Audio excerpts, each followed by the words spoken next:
ऐसे करते करते लाख 2 लाख करोड़ रुपए इन्होंने बैंकों से लूट लिए। राजा ने, चौथी पास राजा ने और उसके दोस्त ने मिलकर 2-2.5 लाख करोड़ रुपए बैंकों से लूट लिए।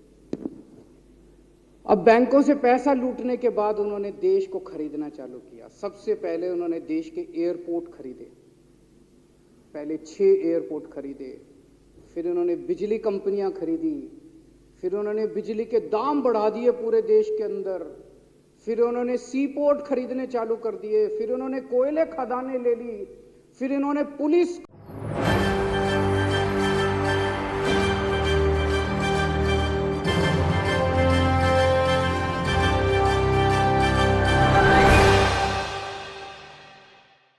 दिल्ली विधानसभा में अरविंद केजरीवाल लगातार जो है एक के बाद एक शिकंजा बीजेपी पर कसते रहते हैं। कभी कह देते हैं कि देश के प्रधानमंत्री 12वीं फेल भ्रष्टाचारी हैं, तो कभी कह देते हैं कि देश के प्रधानमंत्री को अहंकार है, तो कभी कह देते हैं कि कभी आपने देखा कि देश के प्रधानमंत्री हंस रहे हो। बस दिन भर यही लगा रहता है कि आज इसको जेल में डालो, कल उसको जेल में डालो। लेकिन अरविंद केजरीवाल जैसे ही सीबीआई की पूछताछ से बाहर आते हैं, यहां पर कहीं ना कहीं दिल्ली विधानसभा पहुंचने के बाद बहुत कुछ बोल देते हैं। नमस्कार, आपके साथ मैं हूं ऋतिक सविता। स्वागत है आपका एसपीएन 9 न्यूज में। दर्शकों, आपको बता दें कि अरविंद केजरीवाल एक स्टोरी सुनाते हैं, एक राजा की स्टोरी सुनाते हैं। वो स्टोरी क्या कुछ है और किस लिए स्टोरी सुना रहे हैं, कहानी सुना रहे हैं, आप खुद ही सुनिए। माननीय अध्यक्षा महोदय, आज मैं सदन को एक कहानी सुनाना चाहता हूं। कहानी का शीर्षक है चौथी पास राजा।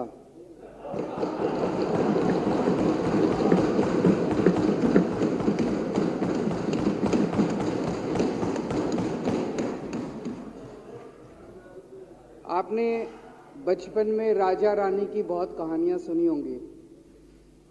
मेरी कहानी में रानी नहीं है,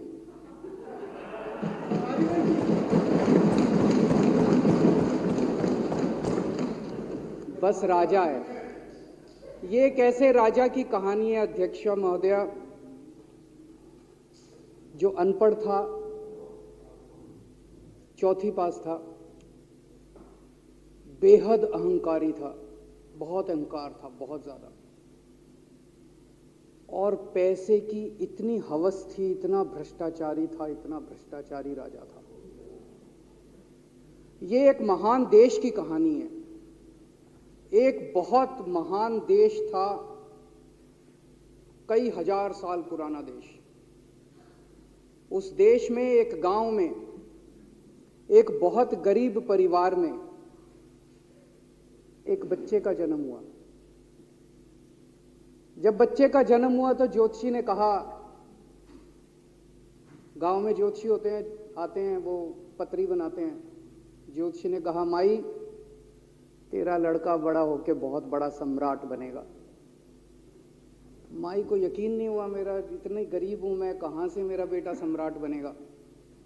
तो उसने कहा, नहीं, तेरे बेटे के ग्रह बताते हैं तेरा बेटा बहुत बड़ा सम्राट बनेगा। बेटा धीरे धीरे बड़ा होने लगा। स्कूल, गांव का ही स्कूल था, स्कूल जाता था, उसका पढ़ने वढ़ने में मन नहीं लगता था। तो चौथी के बाद उसने किसी तरह से चौथी करी, चौथी के बाद उसने स्कूल छोड़ दिया। गांव के पास एक रेलवे स्टेशन था।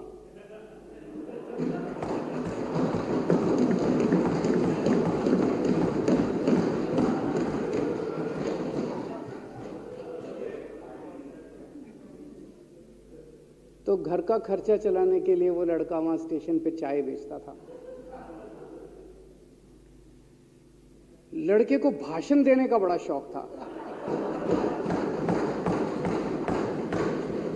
सारे गांव के लड़कों को इकट्ठा कर लेता, आसपास के गांव के भी इकट्ठा कर लेता, सामने वो खाट डाल लेता, उस पर चढ़ जाता और भाषण देता। धीरे धीरे आसपास के गांव के लड़के भी इकट्ठे हो गए। जिस भी चीज में भाषण देता, एक बार शुरू हो जाता तो बंद ही नहीं होता। अब ज्योतिषी ने कहा था, लड़का बड़ा हुआ, बड़ा होके एक दिन उस महान देश का वो राजा बन गया। पूरे देश में उसका नाम हो गया चौथी पास राजा। लोग उसको चौथी पास राजा कहते थे। अब उसे आता जाता कुछ था नहीं, पढ़ा लिखा था नहीं। अफसर आते, कुछ कुछ अंग्रेजी में चपर चपर करते, उसको समझ नहीं आता। अफसर जो मर्जी उससे साइन करा के ले जाते, जो मर्जी उससे साइन करा के ले जाते। अब वो कुछ पूछे अफसरों से तो उसे भी शर्म आती थी कि मैं पूछूंगा तो उनको लगेगा अनपढ़ आदमी है, पता चल जाएगा। तो उसके भी दिल में ये रहता था, यार मैं पूछूं ना पूछूं। पता नहीं किस किस चीज पे उसने चौथी पास राजा ने साइन कर दिए। फिर धीरे धीरे राजा को ये बुरा लगने लगा, यार ये मेरे को चौथी पास कहते हैं। तो उसने एक फर्जी डिग्री बनवा ली। कहीं से फर्जी डिग्री बना के ले आया एमए की, बोला मैं एमए हूं। तो लोगों को लगा यार ये तो ठीक नहीं है, ये तो फर्जी डिग्री हम बना के ले आया हमारा राजा। तो लोगों ने आरटीआई डाली। जो आरटीआई डालता उस पर 25,000 रुपये जुर्माना।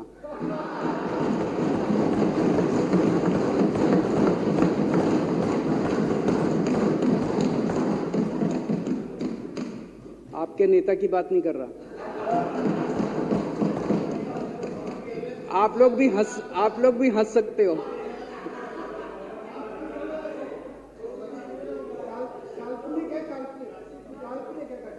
तो जो आरटीआई डाले उसको 25,000 रुपए का जुर्माना, जो आरटीआई डाले उसको 25,000 रुपए का जुर्माना। एक दिन कुछ लोग गए चौथी पास राजा के पास, बोले जी एक बड़ा धांसू आइडिया लेके आए हैं। बोले बताओ। बोले जी नोटबंदी कर दो, भ्रष्टाचार खत्म हो जाएगा देश से। तो उसने कुछ पूछा, उसे कुछ समझ नहीं आया राजा को क्या कह रहे हैं क्या नहीं, पर उसे लगा यार कुछ धांसू आइडिया होगा। उसने एक दिन रात को 8 बजे टीवी चैनलों पे जाके नोटबंदी कर दी। बोला सारे नोट बंद। पूरे देश में हाहाकार मच गया, तड़प गए लोग, धंधे बंद हो गए, दुकानें बंद हो गई, लोग बेरोजगार हो गए, बुरा हाल हो गया पूरे देश। लंबी लंबी लाइनें लग गई पूरे देश के अंदर। लोगों ने जाके उसको कहा जी नोटबंदी कर दो, आतंकवाद खत्म हो जाएगा। ना आतंकवाद खत्म हुआ, ना भ्रष्टाचार खत्म हुआ, देश बर्बाद हो गया। वो महान देश जिसका वो राजा बना था, वो देश 10 साल 15 साल 20 साल पीछे चला गया उस नोटबंदी से, उस चौथी पास राजा की वजह से। एक दिन कुछ लोग गए उस राजा के पास, बोले जी खेती खूब बड़ी हो जाएगी, ये किसानों के कानून पास कर दो। अब उसको कुछ अकल नहीं थी राजा को, अनपढ़ राजा था। उसने साइन कर दिए, 3 काले कानून पास हो गए किसानों के। पूरे देश के किसान सड़कों पे, जगह जगह मोर्चे, 750 किसानों की मौत हो गई 1 साल के अंदर। अंत में राजा को वो कानून वापस लेने पड़े। धीरे धीरे देश की समस्याएं बढ़ती गई, क्योंकि राजा ऐरे गहरे। इससे पहले एक और राजा आया था, मोहम्मद बिन तुगलक। वो भी ऐसे ही करता था, कभी उसने देश की राजधानी बदल दी, कभी बोला मैं चमड़े के सिक्के बनाऊंगा। उसी तरह से ये था अनपढ़ राजा, कुछ भी कर देता था।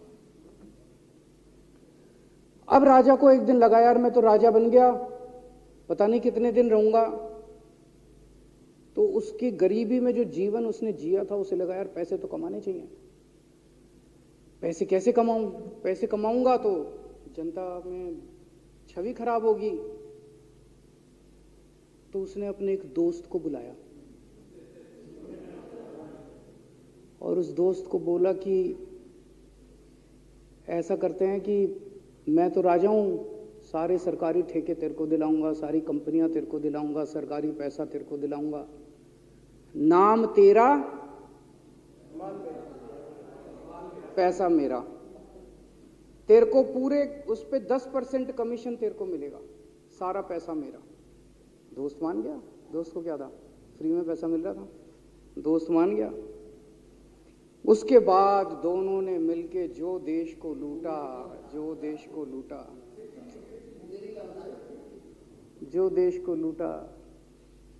सबसे पहले वो दोस्त आया, बोला सर सबसे पहले बैंकों को लूटते हैं।